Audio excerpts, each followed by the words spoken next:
would see faces in movies, on TV, in magazines, and in books. He thought that some of these faces might be right for him. I met Dustan the first day I started at Moviefone. We worked together at AOL at Digital City. He was the lead designer there. I met Dustan before I ever worked at AOL. And then I met Dustan again when I actually went to work there. I met Dustan in my interview to work here for Moviefone. And he was supposed to interview me, but he just sort of sat there and stared at me and then got up and left the room. I met Dustan in 1997 when I went for a job interview at a website for Forbes magazine. And actually, Dustan interviewed me. He really struck me right away. He was wearing leopard skin pants, and he had a very spiky hair, and he was cracking jokes in the interview. And the next day, I heard from him, and he hired me right away. I felt like the people that we worked with were really fun and very interesting, and we were all sort of coming from the same place. And Dustan seemed to be kind of a galvanizing spirit. He was arrogant, and he wasn't pleasant to be around, and he was not interested in working as a team. Dustan loved Showgirls. He probably saw the movie 500 times, and you know, made other people watch it too. I wouldn't say we were really very close, but I felt like I knew him and that I could depend on him, and you know, we were pretty friendly. He was fun to hang out with and always very generous. And like, he was always like really generous when you came over to his house and had wine, had really good wine and good food around. He was always extremely generous. One time, for no reason at all, he gave me a gift of Don DeLillo's new book at the time. Before Dustan, I had never met anyone who would just, like, I would just point at something and say, that's cool, and Dustan would buy it. And I remember getting the biggest kick out of that. Dustan would have friends and work friends over once in a while for parties, and he would have great food, sushi usually, and he'd have cigarettes available for people, and the best booze and beer, and he had pre-rolled joints for anyone who wanted that, and you know, it was a great time. Before we went to Barcelona, I kind of gave him a bunch of tips for places to go, places to stay, clubs and whatever, and got really stoned one night when I was telling him all this, and then we went to Omen, a sushi place in Soho, and first time I'd ever been there, and he treated me to the meal. Not to make him sound overly materialistic, but he always seemed to have quite a bit of money to spend, and would freely spend it on other people. I mean, whenever we would have a party, everything would be ordered in at no one's expense. Full bar, pot, cigarettes galore. He was just very generous. And I remember one time, just as an example, he and Karen, who was also one of the designers, one of the web people at Moviefone, went out to lunch. Sometimes they would go shopping at lunch, and they went to the Prada store on Fifth Avenue. And Dustan was like, Karen, I think you should try on those shoes. They're really beautiful. And Karen tried them on, and he was like, I'll get them for you. So she came back to the office with like a brand new pair of Prada shoes that Dustan had bought for her, you know, just because he wanted to.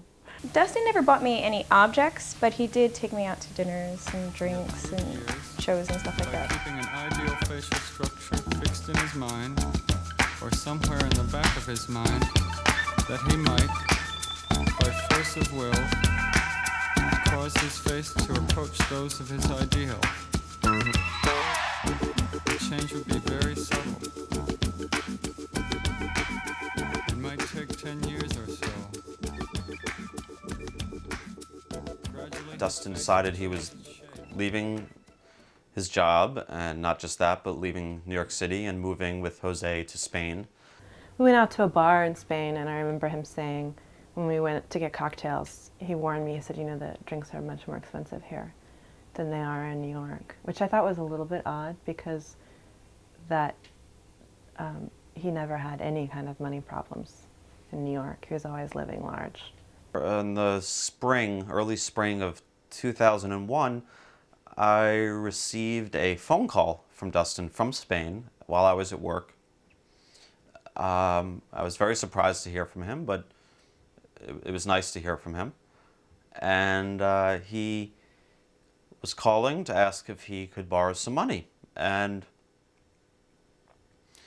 he gave me a reason why he needed some money and when he would be able to pay it back. He asked me for $2,800, and he told me that he had money tied up in a CD back in the States, in New York City, and that he needed that amount of money, the $2,800, in order to pay for some lawyer fees and legal fees in order to move forward with his paperwork in Spain. And I said yes right away. I didn't think twice about it. I was fortunate enough to have actually just received a tax refund for around $6,000, so I had that money, and I never once doubted that he would pay me back. He said that he would send a check within a week, and that but please do not cash it, as the funds wouldn't be available until July, and I think this was in March. And I said sure. He'd been working for AOL for a while, so I figured he had probably cashed in on some really good stock options. So I realized that he was probably just trying to get his, you know, the main bulk of his money out of New York and over to Spain. He said, I'm short on cash here, but I'm just trying to get money together for a plane ticket so I can go and meet my banker in person and get all of this straightened out and get my finances, make them accessible to me in Spain. And I said, okay. He said, I need to borrow $400. And I said, sure. You know, you want me to write you a check and send it to you? And he said, actually, I need to get to the ticket office. I need to get to the airline office today because after today the flights go up. And so I actually want you to wire it to me. And he said, here's the number. Just call it. And then they'll give you a confirmation number, and I'll call you back in 15 minutes. He said, okay, I have the number for you to call Western Union, and if you give them my password and my name, they will, you can wire the money and I'll have it right away, and I do need it right away.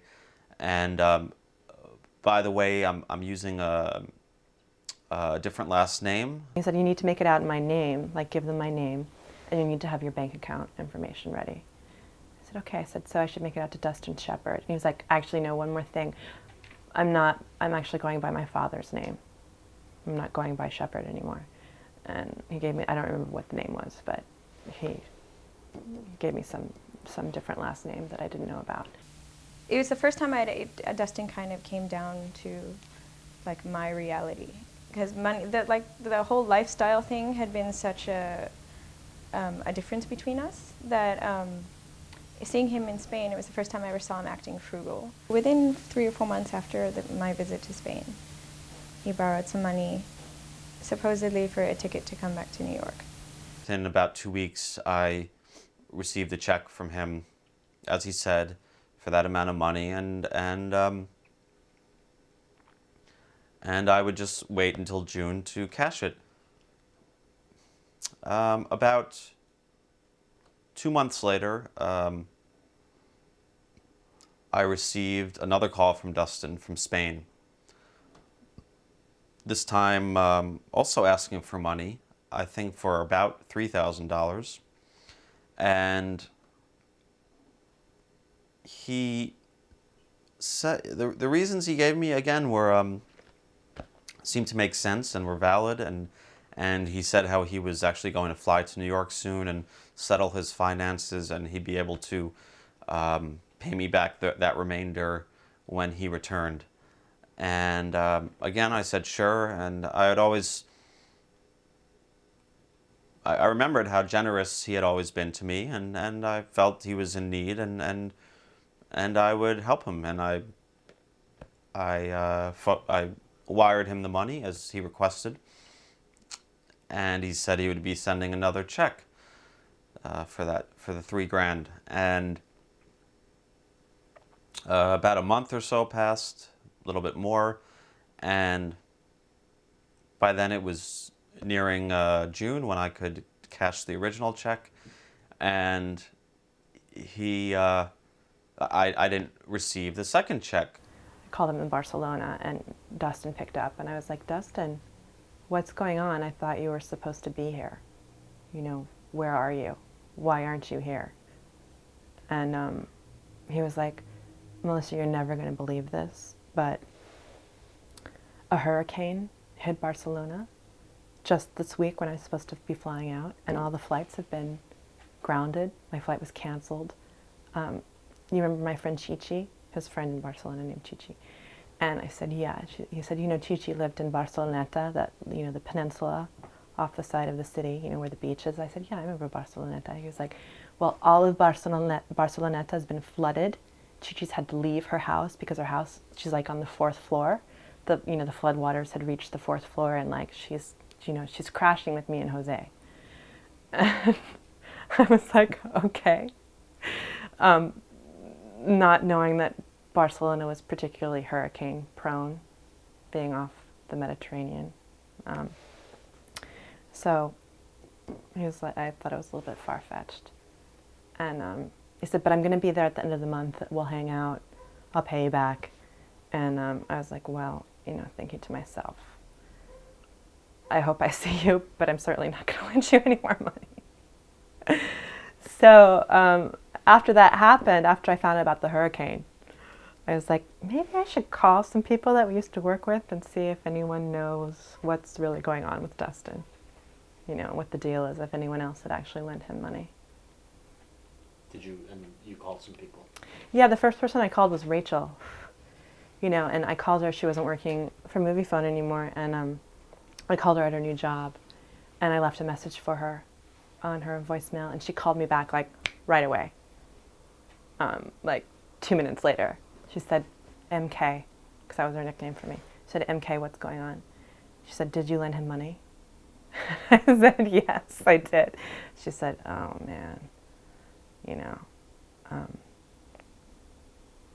how much did you lend him? And I was like, well, I just lent him $800. And she said, well, at least it wasn't as much as other people have lent him. And I remember asking her, I was like, what's the deal?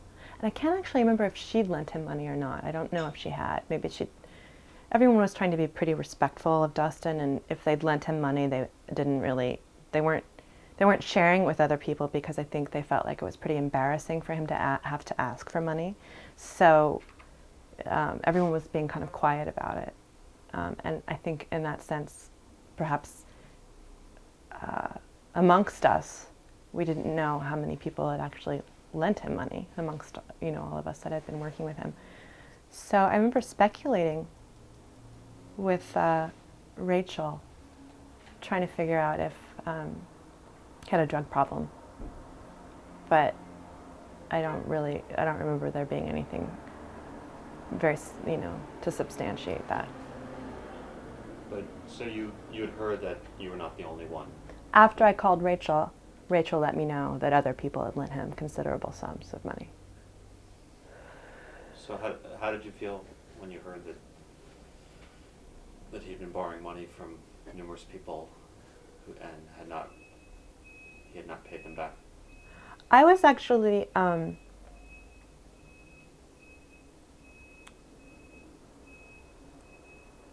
was really pissed off.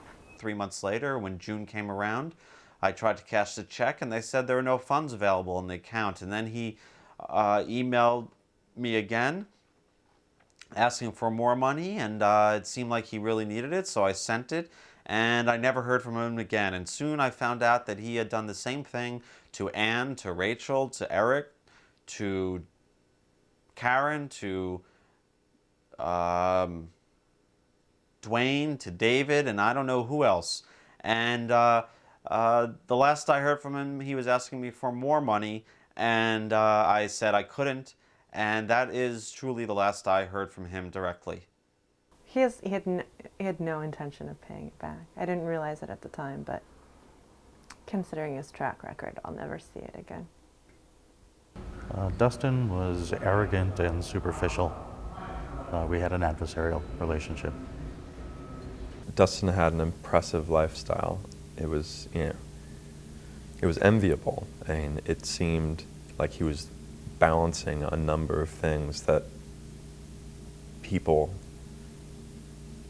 most people can't balance. Like, he was living he seemed to have an amazing nightlife as well as working 8 hours a day. And that's the thing, like, he would always just want to work 8 hours a day, but he would be there the first thing in the morning, and yet he would also be out till 3 or 4 in the morning, it seemed like, every night.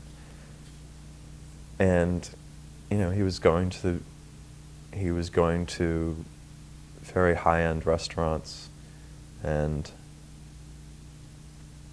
had a wonderful circle of friends, and seemed to be really enjoying the New York lifestyle. What food did he enjoy?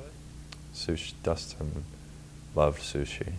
I don't know if he intended to pay people back. I don't think he was borrowing money for some shady reason. I think he was just surviving off of it. So you don't think there was any scam? Well, scam, yeah, I mean, sure. Like, I think he should have maybe called people back and stuff after having lent them the money, or not been so straightforward about borrowing the money and then never speaking to them again. But I don't know if there was, I just don't think that there was some sort of shady business dealing going on outside of that. I think he borrowed an awful lot of money from a lot of people with no intention, maybe, to pay it back. Would you ever scam anyone like this? No, It's not in you to do. no. I mean, I'll scam a corporation, but I won't scam friends.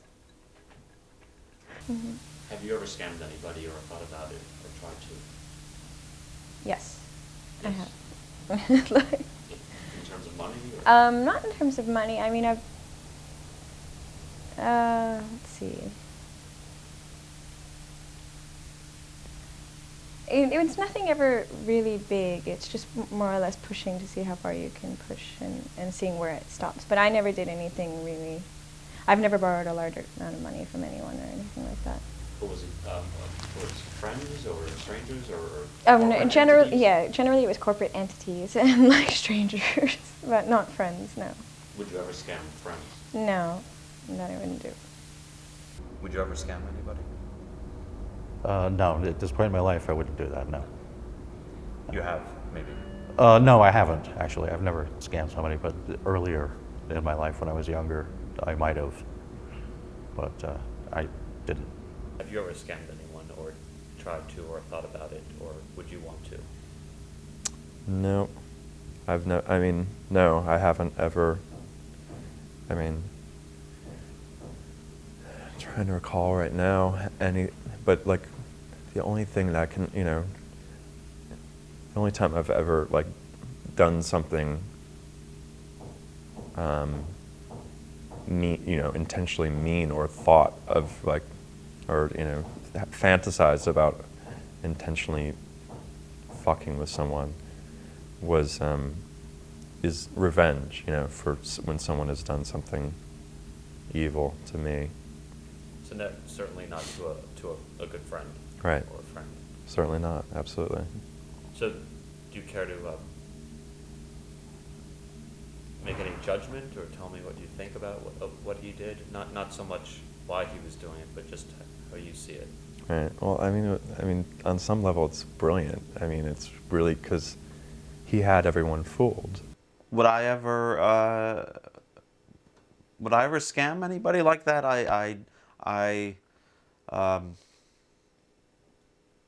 No, I don't think so. I mean, I would like to try some scams, legal scams, with banks and using 0% APR credit cards, all sort of legal scams. But no, I can't imagine treating strangers, let alone friends, in the way that he did. Did he ever tell you that he was advising Don DeLillo on a book he was writing? Dustin never told me that he was working with Don DeLillo, although it seems somewhat appropriate now because Dustin's entire life seems fairly postmodern and self-referential. I mean... Okay, that's good. He imagined that this was an ability he shared with most other people. They had also molded their faces according to some ideal. Maybe they imagined a new face would better suit their personality. Or maybe they imagined that their personality would be forced to change to fit the new appearance.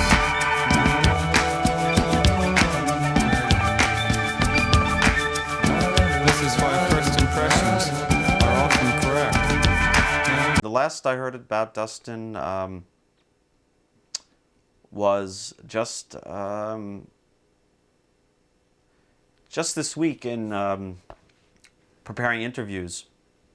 I spoke with Eric, who is now living in Paris, and a day later, Eric forwarded an email he received from Dustin, which he hadn't heard from Dustin for more than a year, I think, and the email was written completely in Spanish, and basically it said that he had had a big motorcycle accident and hurt his leg and was in the hospital for 2 months, and that he wouldn't ever walk properly again, and how are you doing, Eric? And that was about it.